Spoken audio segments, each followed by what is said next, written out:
बुढ़िया उस जवान आदमी पर जासूसी कर रही थी कि अचानक आसमान से चॉकलेट का एक बैग गिरा।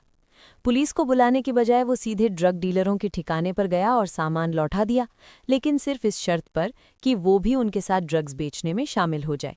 बॉस खुश हुआ और उसने उसे घर जाकर थोड़ा आराम करने को कहा, लेकिन आंटी मई ने हार नहीं मानी। वो बॉस से बहस करने के लिए अपनी चालाकी का इस्तेमाल करती रहीं। पहली बात, ये मुझसे ज्यादा सुरक्षित है, एक बुढ़िया पर कौन शक करेगा। इसके अलावा मैं अपने असर का इस्तेमाल करूंगी और आप मुझे कम कमीशन दे सकते हैं। बॉस को लगा कि ये बात सही है, इसलिए उसने एक छोटा टुकड़ा काटकर उसे चखने दिया।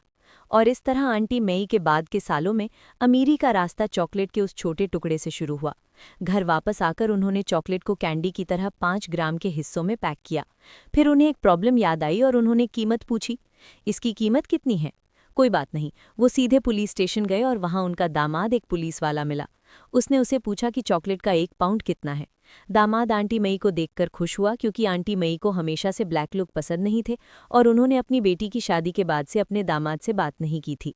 इसलिए अपनी सास को खुद मिलने आया देखकर वो बस खुश हुआ और उसने ज्यादा कुछ नहीं सोचा। तुरंत आंटी मई को मार्केट के बारे में बताना शुरू कर दिया। उसने बताया कि चॉकलेट आमतौर पर कस्टमर बेचता है और कीमत टाइप के हिसाब से अलग अलग होती है। इस तरह की जो चॉकलेट जैसी दिखती थी उसकी कीमत लगभग 400 करोड़ ग्राम थी। मार्केट प्राइस जानने के बाद वो तुरंत पुलिस स्टेशन नहीं गया, लेकिन फिर एक और प्रॉब्लम खड़ी हो गई। कस्टमर कहाँ से लाएं? इसलिए उसने एक गुंडे को ढूंढा जो कुछ खरीदने का नाटक कर रहा था और पता लगाया कि वो कहाँ से खरीद सकता है। उसने बाद में उस गुंडे को थैंक यू भी कहा, लेकिन जब वो पहुंचा तो उसने देखा कि हर कोई जान पहचान वालों से खरीद रहा था और किसी ने उस पर ध्यान नहीं दिया। कोई और चारा न होने पर आंटी मई को प्राइस वॉर का सहारा लेना पड़ा, जिसमें उन्होंने 10% डिस्काउंट दिया। आखिर में एक मोटा आदमी कुछ खरीदने को तैयार हो गया। इतना ही नहीं, मोटे आदमी ने उसे कई कस्टमर से भी मिलवाया। सबको लगा कि वो एक बूढ़ा आदमी है और इसलिए उन ठगों से ज्यादा भरोसेमंद है, खासकर इसलिए क्योंकि उसके दाम कम थे। इसलिए मेई यी ने जल्दी से अपना सारा सामान बेच दिया। बॉस भी हैरान रह गया। बूढ़ी औरत को उम्मीद नहीं थी कि वो इतनी सेल्स जीनियस होगी, इसलिए उसने तुरंत उसे एक हिस्सा दिया और फिर उसे बेचने के लिए 2 पाउंड और सामान दिया। हाथ में पैसे देखकर वो एक बच्चे की तरह खुश थी, लेकिन जैसे ही वो दरवाजे से बाहर निकली उसे मुसीबत का सामना करना पड़ा। एक पुलिस डॉग ने उसके बैग में चॉकलेट सूंघी और लगातार उसका पीछा किया। एक बूढ़ी औरत का पीछा कर रहे पुलिस डॉग को साफ था, उसके बैग में कॉन्ट्रैबैंड सामान था। उम्मीद नहीं थी कि वो कुत्ते को झटक देगी और फिर उसे लात मारेगी। फिर पुलिस डॉग मेई पर झपटा और उसे जमीन पर गिरा दिया। खुशकिस्मती से मेई का पुलिस वाला दामाद समय पर आ गया, जिससे वो सुरक्षित बच निकली। फिर उसका दामाद उसे घर ले गया और उसका बैग उठाने की जिद करने लगा। दामाद ने बैग उठाया, वो काफी भारी था। उसे हैरानी हुई कि अंदर क्या है, वो इसे चुराएगा नहीं।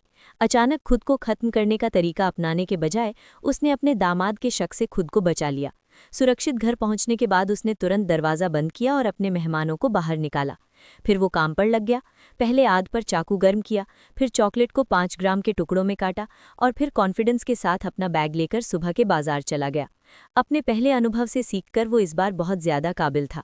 अपनी तेज समझ और अच्छी कीमत की वजह से उसने अपना ज्यादातर स्टॉक जल्दी बेच दिया। उसे बहुत सारे लॉयल कस्टमर्स मिल गए, लेकिन आखिर वो तो तस्करी का सामान बेच रहा था। मिस्टर मे ये बात मान नहीं पाए और पादरी से अपनी गलती मानने के लिए चर्च गए। पादरी को उसकी कहानी सुनकर यकीन नहीं हुआ। जैसे ही वो मिस्टर मेई को माफी मांगने वाला था, उसने उसे पैसों का एक रोल दिया। मिस्टर मेई फिर चर्च से बाहर निकले, तभी कुछ गुंडों ने उन्हें रोक लिया। पता चला कि जब से उन्होंने चॉकलेट बेचना शुरू किया था, उन्होंने इन गुंडों की कमाई का जरिया बंद कर दिया था। उनके सभी रेगुलर कस्टमर मिस्टर मेई ने चुरा लिए थे। इसलिए गुंडों ने मिस्टर मेई को वही सबक सिखाया, उन्हें पीट पीट कर अधमरा कर दिया और उनका पेमेंट भी चुरा लिया। वो ये बात अपने पिता को कैसे समझाते? लाचार होकर वो बचे हुए स्टॉक में वजन बढ़ाने के लिए दूसरी चीजें ही मिला पाए। तभी उनकी बेटी ने दरवाजा खटखटाया, कहा कि उसे एक बिजनेस ट्रिप पर जाना है और उनसे अपने बेटे का ध्यान रखने को कहा। ये बच्चा बहुत शरारती था, इसलिए जब आंटी मई नहीं देख रही थीं तो वो चुपके से किचन में गया और एक कटोरे में अलग अलग मसाले डाल दिए। आखिर में चॉकलेट का एक टुकड़ा डाल दिया। कुछ भी बर्बाद ना करने के नियम को ना मानते हुए उसने उस मिक्सचर से एक केक बना लिया। तभी उसकी पुरानी गर्लफ्रेंड मिलने आई और उसने उन्हें केक सर्व किया। बहनों ने उसे चखा और उन्हें उसका स्वाद अनोखा लगा, जैसे उसमें कुछ मिलाया गया हो। उसे खाने के बाद सब लोग अजीब तरह से एक्साइटेड हो गए। एक ने अपने पति को इनवाइट करने के लिए फ़ोन उठाया और दूसरी, जिसे अल्जाइमर्स था, गंदे जोक सोचने लगी। मई को अचानक कुछ कमाल का एहसास हुआ, एक नए बिजनेस का मौका। इसलिए उसने रात भर काम करके बची हुई चॉकलेट से ब्रेड बनाई और अगले दिन उसे सड़क पर बेच दिया। ब्रेड देखकर उन छोटे गुंडों ने सोचा कि उसने प्रोफेशन बदल लिया है और उसे परेशान करना बंद कर दिया। लेकिन उसके रेगुलर कस्टमर्स उसकी ब्रेड की बहुत तारीफ करते थे और उसकी सेल्स आसमान छूने लगी। उसकी रोज की सेल्स दूसरों की महीने की सेल्स के बराबर थी, यहाँ तक कि बॉस भी हैरान था। इस सिचुएशन का फायदा उठाते हुए मेई ने डिमांड की कि उसका कमीशन 10% से बढ़ाकर 30% कर दिया जाए, नहीं तो बूढ़ा आदमी ऐतराज करेगा। बॉस के पास मानने के अलावा कोई चारा नहीं था। आखिरकार मेई एक एक्सपीरियंस्ड सेल्समैन था।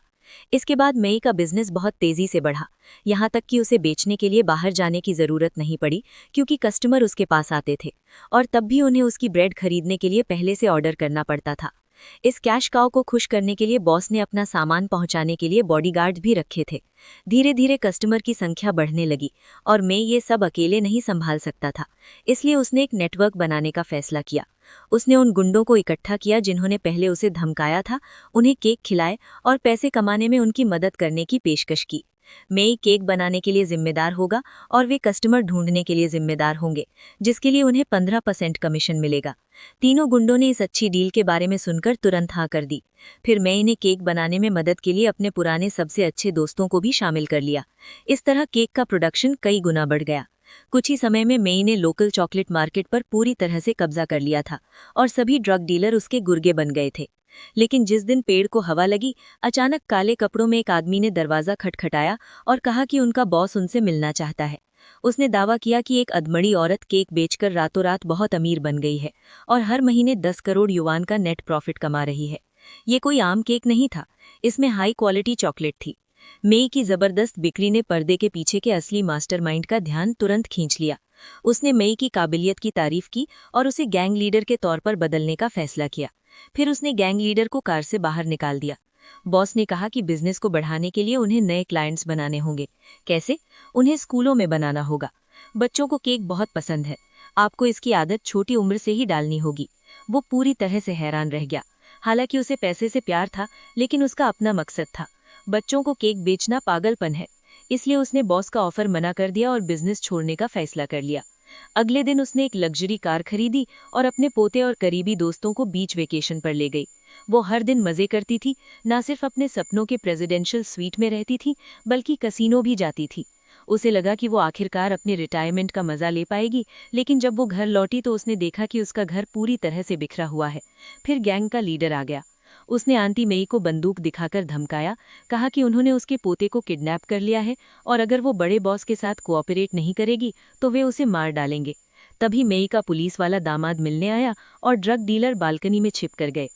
अपने पोते की सेफ्टी के लिए मेई के पास झूठ बोलने के अलावा कोई चारा नहीं था और ये कहना कि तेज हवा ने घर में सब कुछ अस्त व्यस्त कर दिया है, जिससे उसका दामाद जल्दी से चला गया। हालांकि उसके मन में पहले से ही एक प्लान था। उस रात उसने अपने सबसे अच्छे दोस्तों को इकट्ठा किया, एकेस से लैस होकर ड्रग डीलरों के ठिकाने पर धावा बोल दिया। उसने गैंग लीडर को अपने पोते को छोड़ने की धमकी दी, कहते हुए कि इस उम्र में उसे मौत से डर नहीं लगता और वे सब एक साथ मर सकते हैं।